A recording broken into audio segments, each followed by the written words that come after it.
Hello everyone, welcome to my YouTube channel Amit Jyoti की कहानियाँ। Press the bell icon and subscribe my YouTube channel for watching more videos.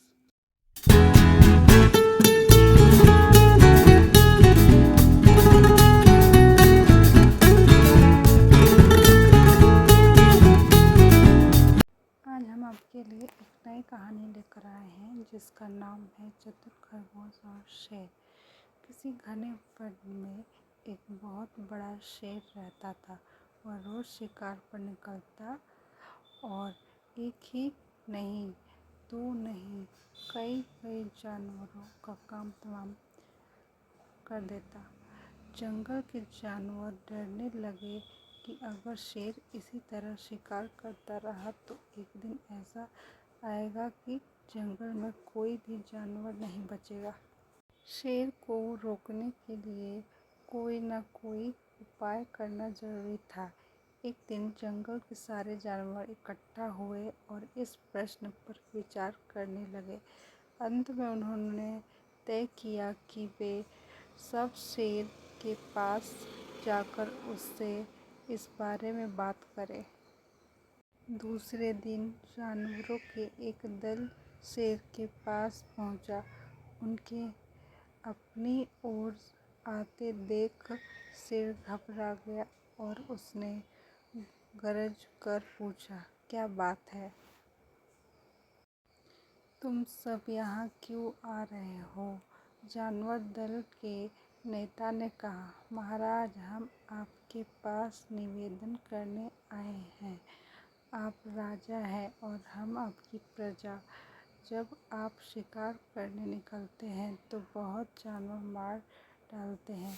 आप सबको खा भी नहीं पाते। इस तरह से हमारी संख्या कम होती जा रही है।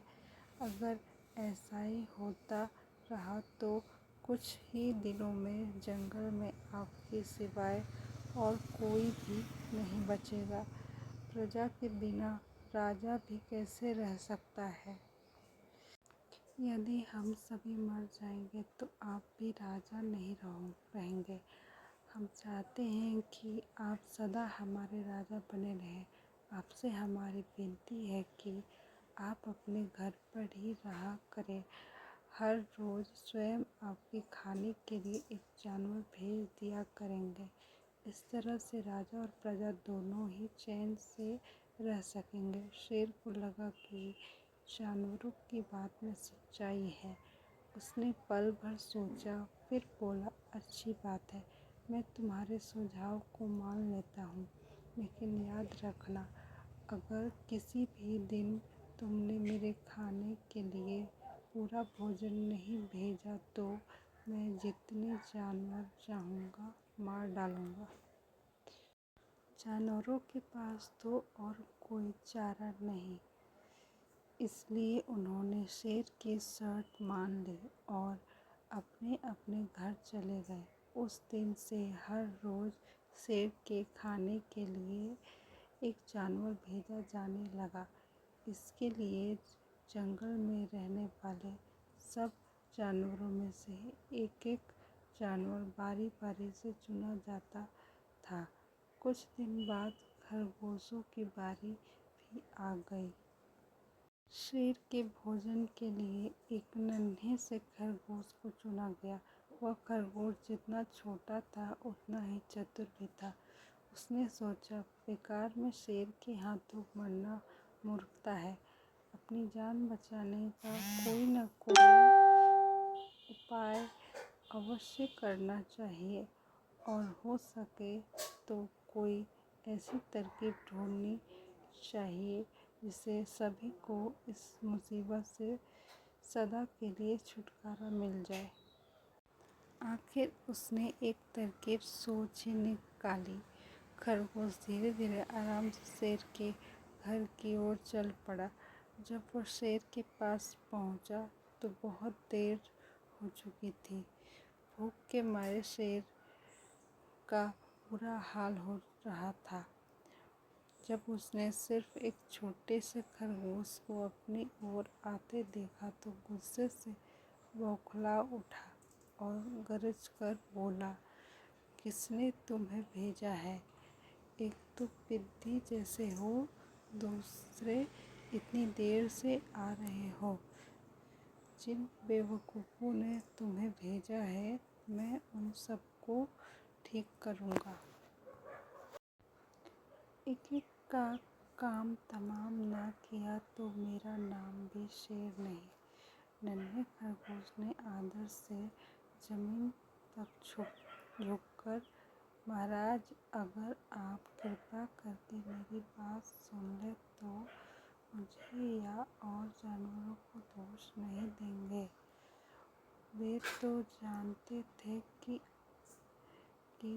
एक छोटा सा खरगोश आपके भोजन के लिए पूरा नहीं पड़ेगा, इसलिए उन्होंने 6 खरगोश भेजे थे। लेकिन रास्ते में हमें एक और शेर मिल गया। उसने 5 खरगोशों को मारकर खा लिया। यह सुनते ही शेर दहाड़कर बोला, क्या कहा? दूसरा शेर? कौन है वह? तुमने उसे कहाँ देखा? महाराज, वह तो बहुत ही बड़ा शेर है, खरगोश ने कहा। वह जमीन के अंदर बनी एक बड़ी गुफा में से निकला था। वह तो मुझे ही मारने जा रहा था, पर मैंने उससे कहा, सरकार, आपको पता नहीं कि ने क्या अंधेर कर दिया है।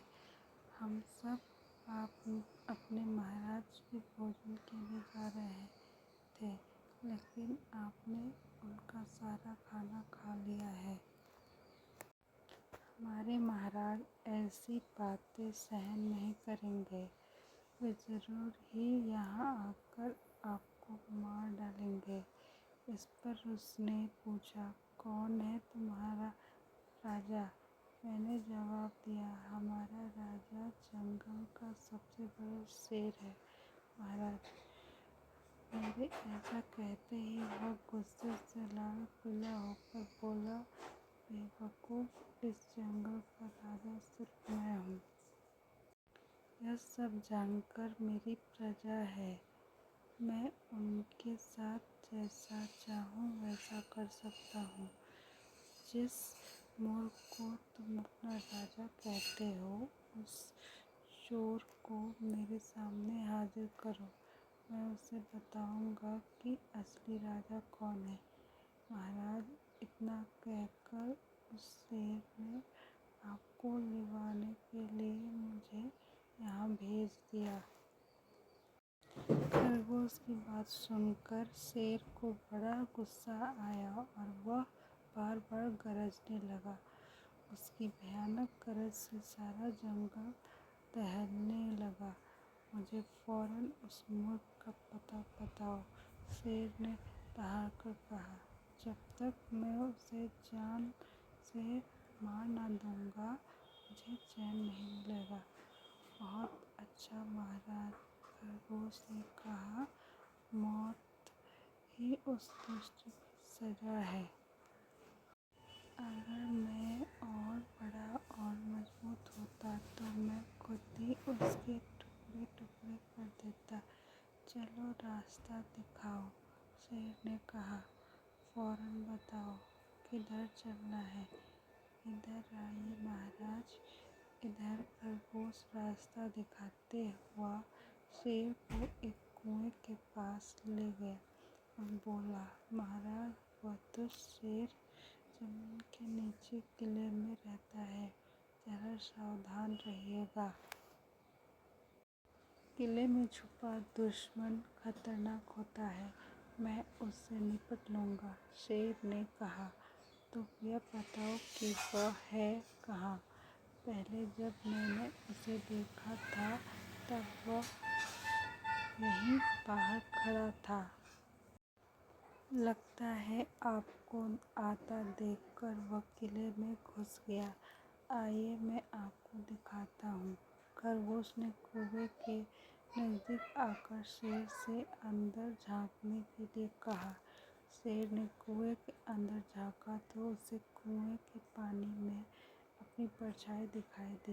परछाई को देखकर शेर जोर से दहाड़ा।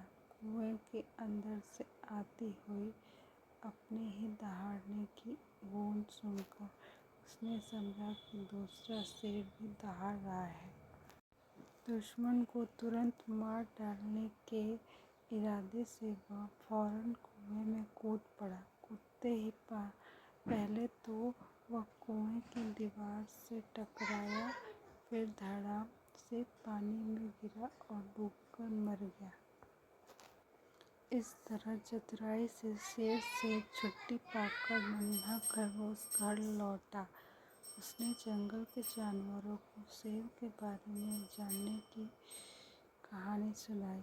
दुश्मन के मारे जाने की खबर से सारे जंगल में खुशी फैल गई।